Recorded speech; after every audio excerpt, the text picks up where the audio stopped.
Berlin's quiet shift from arms donor to potential covert supplier has triggered a fierce response from Moscow, with a top Russian lawmaker alleging a deceptive game unfolding behind Ukraine's rearmament.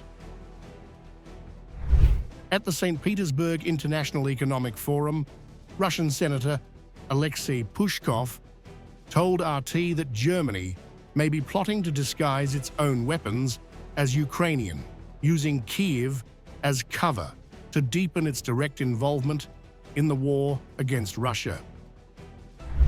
It is quite possible that this is such a trick, a cunning move, in order to supply it with already existing German weapons, by the way, which will be managed by German officers, German specialists, maybe even with the participation of the Americans, if, of course, the Trump administration allows it. And to say that no, in fact, this is Ukrainian weapons.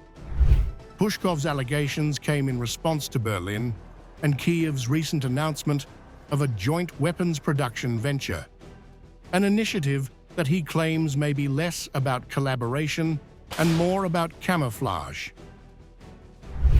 Just weeks earlier, German Chancellor Friedrich Merz, during a joint appearance with Ukrainian President Volodymyr Zelensky, pledged that Berlin would assist Kyiv in developing new long-range missile systems capable of striking deep into Russian territory. Pushkov suggested Germany's move serves a dual purpose, projecting strategic solidarity with Ukraine while quietly arming it with German-made weaponry under a different label.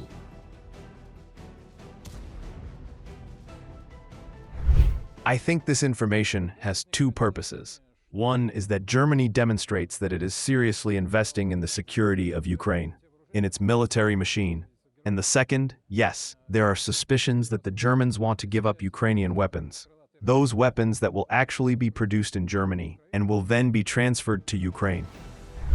The Russian senator also questioned the practicality of producing such weapons inside Ukraine, citing the war-torn country's depleted industrial base and a severe lack of qualified personnel. If you take, for example, cruise missiles, then in order to establish their production in the territory of Ukraine, a very long cycle is required.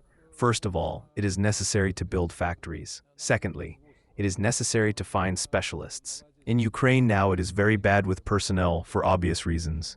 Thirdly, it is necessary to establish production. Then it is necessary to train people who will manage these missiles. This is a very long process, and Ukraine needs missiles now.